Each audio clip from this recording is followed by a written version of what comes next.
Join me, Mark Windows, for Windows on the World live every Sunday 9 to 11 p.m. GMT. Check out our archive and programme stream at windowsontheworld.net. Good evening, everyone. Welcome to Windows on the World. Please do have a look at the last show we did in the archive on our YouTube channel while it's still there. It's called Empower Your Community. And that show was starting to give some answers and solutions to exactly what is going on at the moment. This is incredibly important because we need now to usurp the narrative. Yes, take over the narrative which is being enforced upon us. And in that show, we actually went into how this can be done. You become your local change agents. You become the change that you want to see. This is about lobbying, not protesting. You take back the narrative of public opinion and you use such tools as are being used against you. In particular, Saul Alinsky's Rules for Radicals, which came in through the Big Society in 2010. And those Rules for Radicals can be used by you against those who are using them against you. In other words, you usurp the narrative, and we went into exactly how to do that in that show, which will be a series of ongoing shows. We are actually looking at what's going on in America, particularly on the YouTube channel North Idaho Exposed. Casey Whalen of peoplesrights.org banned on Facebook. Of course, if anything is any good, it's going to be banned on Facebook. So all of the stuff that's left up there is probably not much use to you. When you have a real solution and real ideas and people actually enforcing the common interest, the common good, back at the people who are enforcing it on us. That is how we take over the narrative of public opinion. There is no time to waste now. This is essential information. And that show, Empower Your Community, and the article which accompanies it on windowsontheworld.net in the article section adequately describe how you can go about taking back your power locally. You will not need that many people, small groups of 3 to 5 people who are determined and who cannot be infiltrated. Remember, there are so many people trying to infiltrate and take over the narrative. They might be just the local narcissists who want to be famous for being protesters. They might be people with another ulterior motive. They might be the change agents of society themselves. Let's now have a little recap into what we're up against. The communitarian system, the overarching system that we are in, is technocratic. The global governance strategy of micromanagement and control of everything and everybody on the planet that is a human or natural resource. That is exactly what this is about. I'm going to go back now to a document from 1987, and please remember to look at that show, Empower Your Community. Empowering your community is exactly what we need to do. Otherwise, this draconian implementation of what is being forced upon us, enforced on the public, will not stop. But there are solutions, and in the past I've been able to actually use these solutions myself, so I know they work. One thing I can say is that on windowsontheworld.net, everything on there I have tried myself. Any solution that you see on there I've actually tried, and we actually have had some very useful and successful legal determinations made in courts. Now, I'm not saying this is all going to be easy. It's not going to be easy now because the global governance system has expanded. We're going to get into that tonight. I'm going to give you some quotes before we start off and get into what the UN Global Action Plan is up to this week and how we can usurp it. That is the whole point of these shows from now on. And yes, let's go back to our common future, also known as the Brundtland Report in 1987. Tedros of the World Health Organization was referring to our common future every 2 or 3 lines. Remember, these puppets at the UN, the World Health Organization, are merely repeating the word salads of their masters. The language they're using is restrictive, it is deceptive, and it covers up what is actually a massive depopulation program of the entire planet and a land grab the likes of which we have never seen, and the management and stealing, which is what it is, the stealing of resources of every country in the world, which goes along with the United Nations Sustainable Development Goals, and all of its useful idiots and puppets. Okay, let's go back to 1987, Our Common Future. Let's have a look at what they had to say about this new government system and how it was going to be enforced. How are individuals in the real world to be persuaded or made to act in the common interest? Can you see how subversive this is? Made to act in the common interest. In the common interest of who? Well, that's a good question, because we're talking about a totalitarian technocratic dictatorship here. It says the answer to this lies partly in education, meaning indoctrination through sustainable development, or the belief in man-made climate change, or the latest one, the belief in the global pandemic. The answer lies partly in education, institutional development, and law enforcement. And we can see exactly what they meant with the COVID-19 Coronavirus Act of 2020. That's exactly what they're talking about. That's the sort of enforcement that they're talking about in 1987. Yes, most important, effective participation in decision-making processes by local communities can help them articulate and effectively enforce the common interest. That is what we now can remember as the introduction to what came much later, the big society of 2010 and the communitarian agenda, the use of Saul Alinsky's rules for radicals against the public, and the change agents who then became the voice of the community. Remember, you have no voice anymore. Your voice has been silenced. Therefore, the only way to get your voice back is to enforce the real public interest back onto the dystopia, which is now all around us. But they said also it was all about ensuring a sustainable level of population, which of course means population reduction, reorientating technology and managing risk, of course, smart cities, surveillance, data gathering, social impact bonds, etc., merging environment and economics in decision making, corporate land grab. Wild 11 conference this year, even though it was held on Zoom, clearly stated they were going to take into stewardship. Who's they? Well, we're talking about the privatisation of nature here. We're talking about the stakeholders. We're talking about the stakeholders under the UN, the stakeholders who are in your local community. Yes, 50% of the land and seas of the entire world taken into stewardship. Everything that you walk on and thought that you had dominion over has been taken away.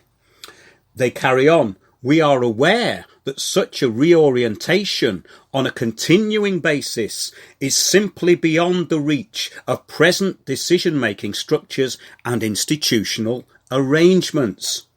It is with this in mind that we call for the United Nations General Assembly to transform this report into United Nations Programme on Sustainable Development. Well, that was 1987. These papers started to appear in the early 80s, and there was a paper before Our Common Future, and of course the big threat back then was CFCs. Do you remember them? They've gone quiet recently, haven't they? Oh, climate change has gone a bit quiet as well, because now we've got COVID, but don't worry. Climate change is making a big comeback according to the UN. Before we get on with the show proper, I want to quote from Matthew 7:15-20, the New King James Version. You will know them by their fruits. This is exactly what we are up against. This is exactly how things have turned out. Those who believe in an end times prophecy actually may be right, because we are in a battle. It won't be the final battle, because the earth will end up being terraformed back, could be millions of years after we've gone. But yes, the intelligence that set up this operation in the first place may or may not want us out of the way. However, we have a God-given right to be here. So, beware of false prophets who come to you in sheep's clothing, but inwardly they are ravenous wolves. You will know them by their fruits. Oh yes, we do. We know them by their fruits by now. Do men gather grapes from thorn bushes or figs from thistles?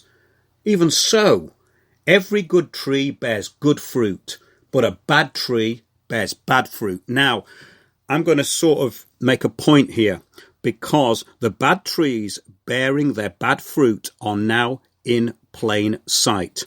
Those that refuse to see this or cannot see it are now doomed. They are now absolutely doomed. And that is not me being apocalyptic, it's just a fact. A good tree cannot bear bad fruit, nor can a bad tree bear good fruit. And remember that these people, these agents of global change at the United Nations, such as Tedros, Michael Ryan, et al., are on the wrong side. They are on the left-hand path, and they need to be removed. In fact, if you look at the comments underneath these UN conferences, the most recent one, which I'm going to get into in this show, the comments are basically calling them out for what they are. That's a good sign. However, all global leaders pretty much are under the thumb of this tyrannical technocratic dictatorship known as the United Nations. Every tree that does not bear good fruit is cut down and thrown into the fire, and it is our job to do it. Therefore, by their fruits you will know them. We can see who they are. We can see what they are. Anyone with eyes to see knows exactly what is going on now. Yes, the last show, Empower Your Community, is the most important info of all recent shows.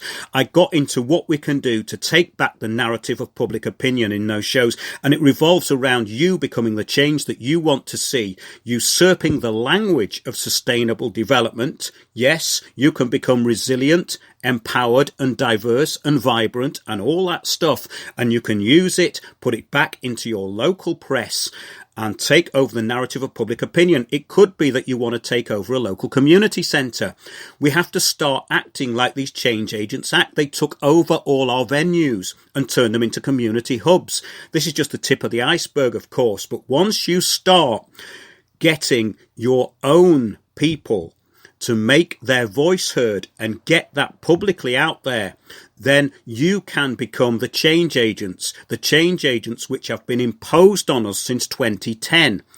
Now, if this sounds a bit vague to you, do listen to that show, Empower Your Community. Do go into the article at windowsontheworld.net. It's in the article section. It's called Empower Your Community. It's only had about 2,500 views. It's pathetic. This is the most important information we've ever put out, because everything to do with the information we're putting out now is already on windowsontheworld.net. I've been talking about this for years. But yes, it describes the global governance system we are in and how to usurp it. It's based on years of research. The communitarian society, we live under communitarianism. We don't live under any other system apart from communitarianism, which is basically what some people call communism, but it means a community. In the new definition, it means referring to a community. Yes, it used to mean communistic or socialistic theories. It was put into effect, the word, that is, of communitarianism by John Goodwin Barmby in 1841. It's all in that article. And he was also an avowed communist. He set up the Communist Propaganda Organisation in the UK at the time, in the 1800s. But the technocratic society is the overarching control system, with the programme running a community, global community, which is an intolerant enslavement and depopulation programme. And if you don't get this now, I don't think you ever will. It's a global dictatorship masquerading as, yes, sustainable development. Sustainable development is a depopulation programme. It always was. It's about the control and management of all assets, people, property on the planet. That includes your property, or what you think is your property. Yes, the useless resistance to the program, which is going on at the moment, is built into the program. We put that out in many shows. COVID protest social engineers. We go back even further back than that into the back catalogue, and you will see how we have predicted that none of these so-called protests or groups which are meant to be rising up against what is going on have achieved a damn thing, because they are part of the problem. They are not actually taking back power. They're going around every Saturday and saying, we want our freedoms back. Well, newsflash, news just in, you never had freedom given to you by the state. You had liberty granted to you under conditions by the state. Freedom is a mental and spiritual concept. So by going out, banging drums or shouting on the streets and saying, give us our freedoms back, you are admitting that you are hopelessly enslaved. So, yes, let's carry on. Take a look at COVID protest social engineers. The show and article is at windowsontheworld.net, so do empower your community. It's all down to you. Read the article, listen to the show with myself and Susie G. This is the start of the real solution. It is the template for the takeover by you, the real change agent. You have the power. You are the community. It's not these people who are masquerading as the community. Small groups with aims to take back the narrative through the very tactics being used against them. This is what the Saul Alinsky Rules for Radicals are all about. Read Rules for Radicals by Saul Alinsky. David Cameron announced that Saul Alinsky's Rules for Radicals would be used as the new template for community, along with Obama in America. We've had 10 years of this and nearly 30 years of sustainable development. People coming out of schools and universities are change agents. They have been programmed into the narrow language of the communitarian and the UN Sustainable Development Goals, which is a massive depopulation program, in case you hadn't noticed yet. Let's go now to what was said at the recent UN briefing. General Tedros was there from the World Health Organization. And yes, he is an international communist criminal, but a globalist. And a pretty incoherent one without his word salad. But basically, this is an open threat, what they're saying. What the UN and World Health Organization are saying is an open threat to any country which does not accept the World Bank payoff of COVID-19. These criminals are making themselves perfectly clear. Tedros also stated that they're working towards international health regulations and, of course, global health security. That's biometric ID. That's being tracked and traced in real time. No, it's not the big conspiracy theory. Go to biometricupdate.com. Biometrics is one of the biggest growth industries on the planet. And it aims to monitor you in real time. And everything you do is going to be measured against what you're going to get back in universal basic income. And of course, under the global health security system. That is exactly what COVID-19 is all about. Tracked, traced, monitored, and of course, yes, monetized by this cabal of globalist criminals. The UN talk of a biobank. They're talking about the biobank now. The sharing of all known bacterial tissue so they can start basically a pandemic anytime they want and have full control. Yes, they're talking about the next one already. Tedros actually does refer to all this as our common future. The document that we quoted from at the beginning of the show. The document of the same name which started the technocratic global village under corporate jurisdiction in 1987, also, of course, known as the Brundtland Report. I've been going around the country talking about this for the past 3 or 4 years. And now we are in the acceleration of those things I was talking about, which took 10 years to implement. The rapid implementation of the closing of roads, the smart city gulags, the restriction of travel, forced, mandatory. These are words which we did not hear up until the beginning of this year. The good news is that the comments under these live streams are calling them out for the criminals that they actually are. Melissa Fleming of the United Nations stated the virus is continuing its deadly onslaught.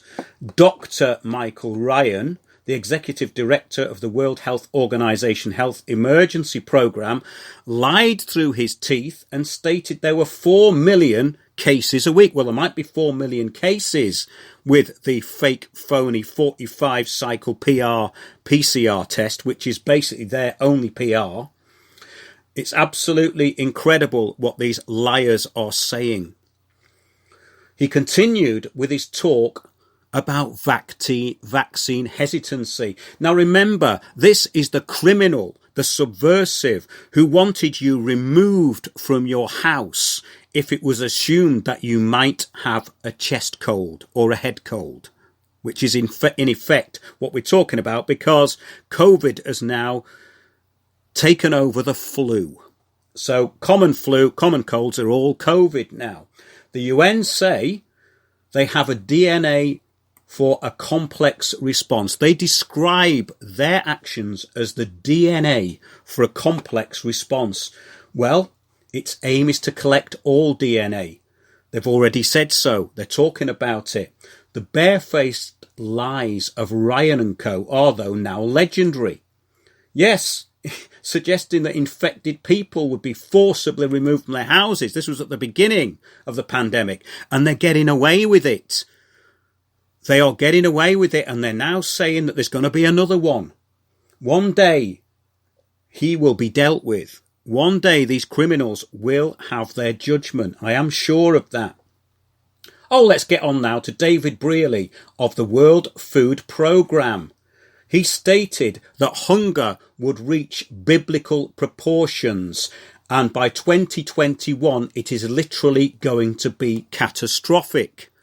These criminals are in charge of the food supply, and they are going to restrict that food supply and starve people out. Famine, he said, would cause destabilisation, and the UN want to achieve zero hunger by 2030. Yes, by controlling all food supplies. They want 3/4 of the population gone. Yes, that's in their old documents. How are they going to achieve their global billion? Well, I think we all know now, don't we? He said we've got to bring wars to an end to bring in the Sustainable Development Goals. Well, we don't need wars anymore because this is the final war. This is World War III. We're in it. The UN Development Programme and the SDGs, he said, are our compass for getting out of this as soon as possible. In other words, we are all hostages to global governance, and we will not be let out of this situation until we capitulate and give in to the tyranny which is being enforced by the Global Action Plan. And do remember that the globalists need the anti-globalists to implement their policies. And the anti-globalists are still gathering. They might be those people who are on the side of the Soros-backed fake left, such as Extinction Rebellion. They may be the ones who are defined now as the far right, who meet on Saturday to say, take your freedom back. Both of these sides work together for the Global Action Plan. If you don't want to work for the Global Action Plan, you need to become a lobbyist and not a protester. Lobbyists take back the narrative of public opinion. Protesters kick against global governance, but they don't do it effectively. Okay, so they say the world has already agreed on the Sustainable Development Goals. So no one at the gatherings around the UK is addressing the issues that are the immediate goals of the UN.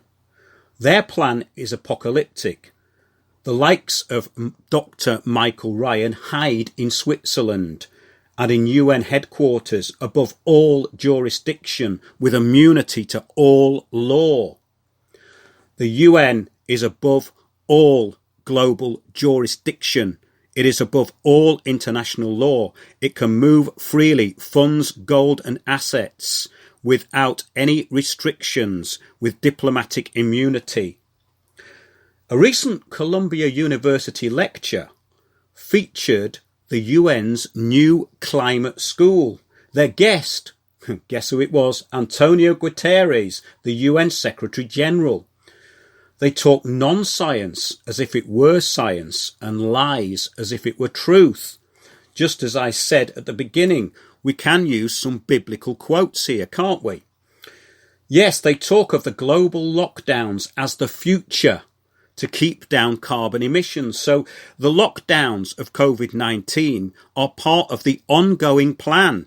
They're not going to let you out. This is what it is really all about. They have to meet their made-up targets. They have to keep below 1.5 degrees. They are now saying and lying through their back teeth that we are 3 to 5 degrees up on global historic temperature. They make this stuff as they go along. We've covered it for years. All of this stuff since records began. Well, when did records begin? Well, their records seem to begin wherever they want them to begin. Could be in the early 70s. Once you look into this scam, it doesn't matter whether it's climate change or COVID. None of it is actually really about what they are saying it is about. What a surprise. It's just driving global governance. They say the science is crystal clear at the new climate school. They say the science behind climate change is crystal clear, when it is, of course, completely false. They say there is no vaccine for the planet. There is no vaccine for the planet, but there are plenty of vaccines for its inhabitants because we need to get down to that global billion. Yes, only its unfortunate inhabitants will be vaccinated if they allow themselves to be.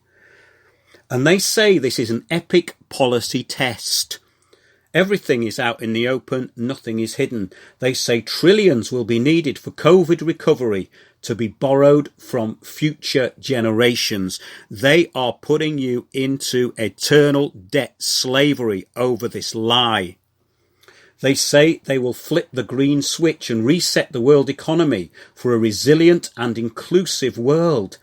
So they need to quell all dissent, but the cat is out of the bag, so there is still time for their plan to fail. But we really want solutions, don't we? So let's go to some of the solutions and the solutionaries that have been basically telling us that all our MPs are going to be arrested for treason and everything's going to be all right. Yes, we're going to hear from my good friend Malcolm from the Common Law Court of the United Kingdom, without the United Kingdom PLC, but within the common law jurisdiction of the Isles of Britain. Malcolm.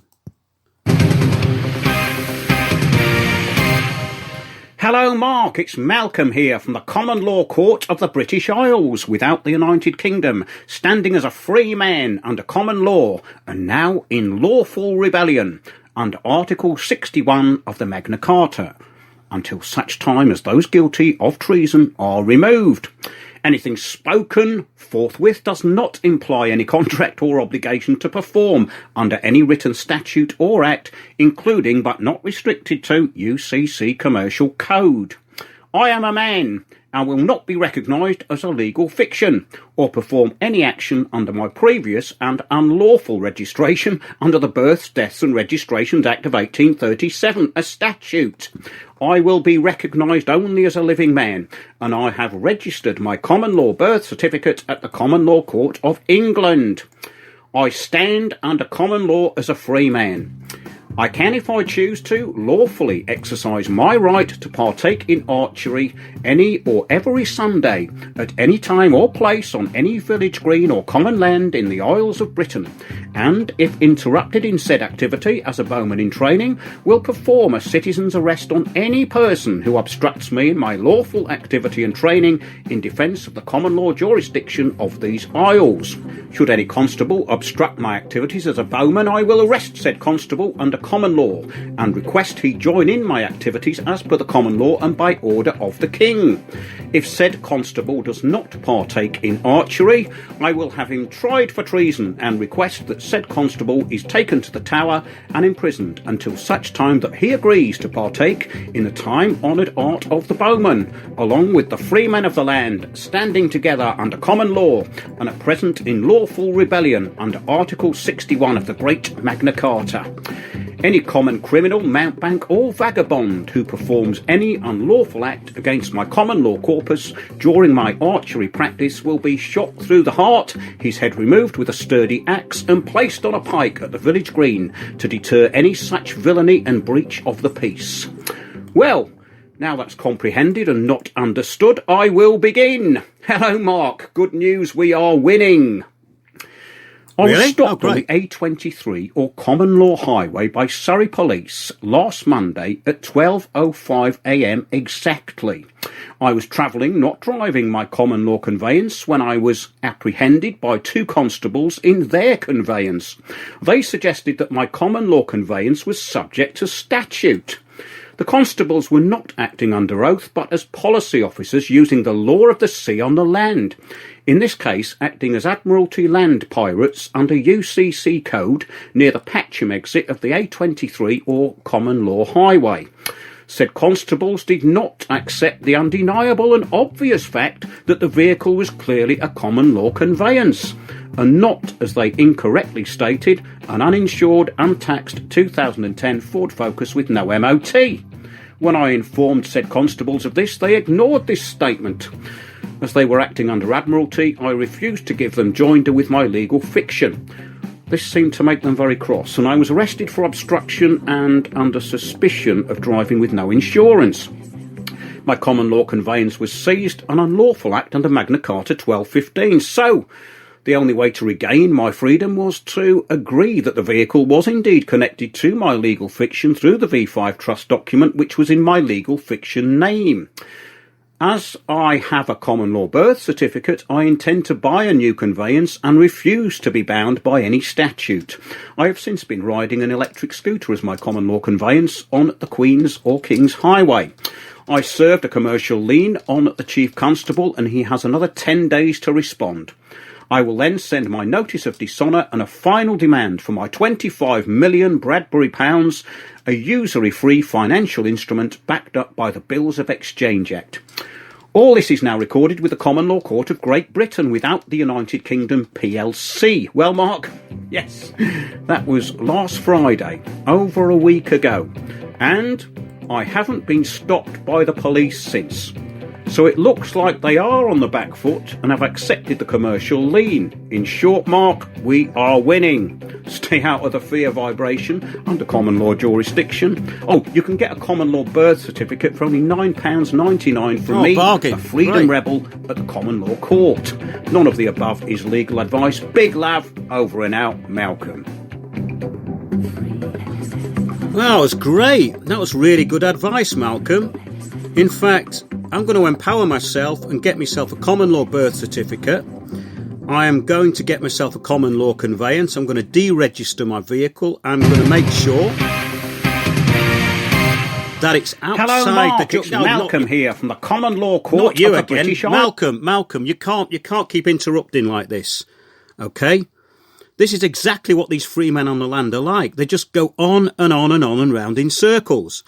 Well, also, someone's just put into chat a very important point that, yes, under common law and in sort of conjunction with Article 61 of the Magna Carta, and indeed most of the Magna Carta, it's very, very useful to be able to realise for oneself that one can leave one's castle and does not any longer have to pay for guards when they're away. You can just get your free men on the land friends to take over your castle, which is brilliant. Also, you're allowed to urinate on the rear left wheel of your common law conveyance, and no constable in the land can stop you.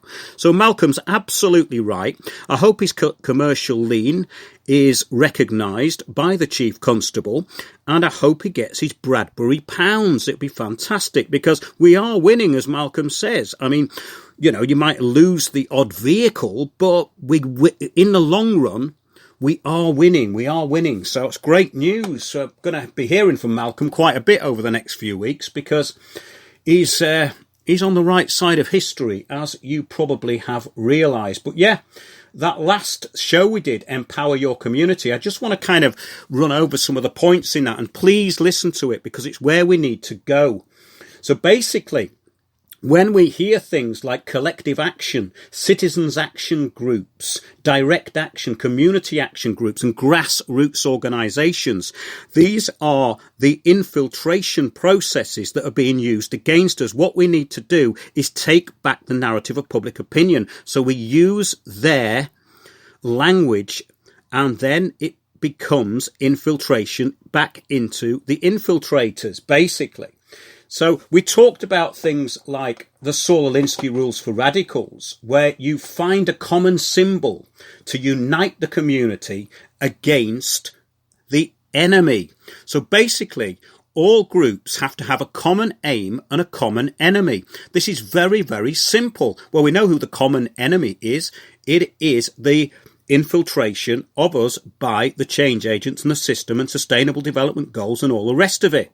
So when you identify something locally that's happening that you want to take the narrative of public opinion back from, you need to enforce the common good. You have to take the moral high ground, and this can be done because when you confront these people and what they actually stand for, they do not have the moral high ground. So you have to usurp the moral high ground, become the change you want to see.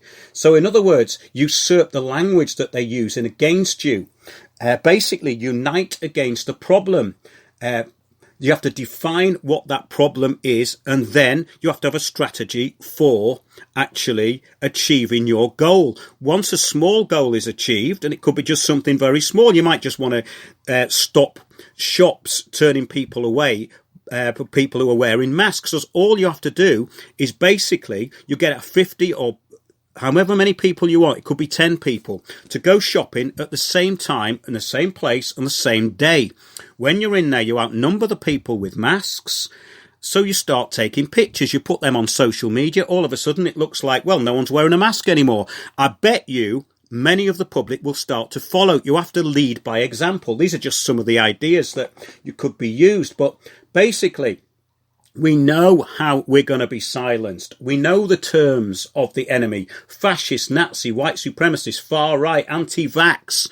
Well, all this can be countered with clever use of language. It doesn't have to be that clever because the language that's used against us is not clever. Basically, I talked about the Saul Alinsky rules for radicals and how the exploitation of the shared common goals of certain people was used by Alinsky. For instance, he went into poor neighbourhoods and he recruited people and he found out what they hated, and he used that to steer them into goals which would empower them. Small goals then became achieved. Once those goals are achieved, then you could move on. I'm going to be dealing with a lot of this in the forthcoming weeks, but I would say please listen to that last show. It's incredibly important because I think this is the future and it is a solution.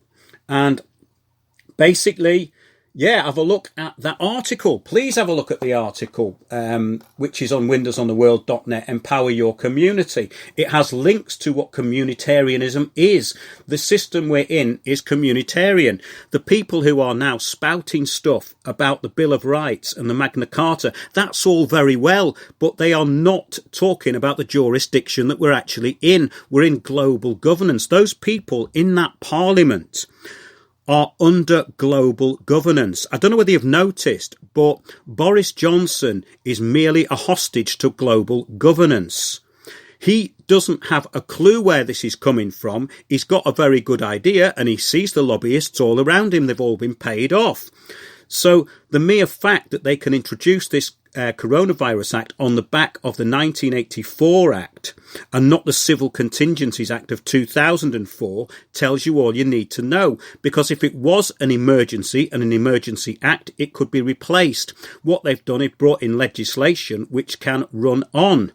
And this is, of course, completely unconstitutional. So people who are talking about a constitution and the Bill of Rights and the Magna Carta and all this stuff are completely barking up the wrong tree. It's been and gone. We are under corporate governance and global governance jurisdiction. The UN is above all international law. The projects of the UN go into every council in the United Kingdom. Every single one has signed up for the Sustainable Development Goals. If we had a common law system in this country which could go against that, then this would be useful. And that is useful if people can actually work that out, because common law obviously still does exist. But people spouting stuff like our friend Malcolm are not going to get anywhere. And basically, the communitarian community organising groups that you will be coerced into locally use very simple methods for taking over the narrative of public opinion. It's all in that article. And you can also look at another article called Big Society Change Agents. That's at windowsontheworld.net, but linked into this article called Empower Your Community. Please share that article, because in the next shows that we do, we're going to go into particular strategies. There are people around the country who all have different little aims which they can put into action. Look at peoplesrights.org, North Idaho Exposed, Casey Whalen at North Idaho Exposed on YouTube, and they are putting up videos daily of how they are taking back their rights, because they have a constitution. We do have common law rights, but these rights now have to be enforced against the tyranny which is being enforced upon us. So I'm going to keep this fairly short tonight, but I would look at that article because I really do think that this is the most important information we're putting out. This is the culmination of 10 years of work and looking at this global action plan and what it actually is. There is no one or very few people in the UK actually addressing the issue and isolating the issue and actually talking about the real cause of the problem. If you don't know the cause of the problem, you're going to be 100% ineffectual, which is exactly what people are at the moment. But yes, it's very important to use these Saul Alinsky rules, get familiar with them, because they can be used back against those that use them against us. How do I know this?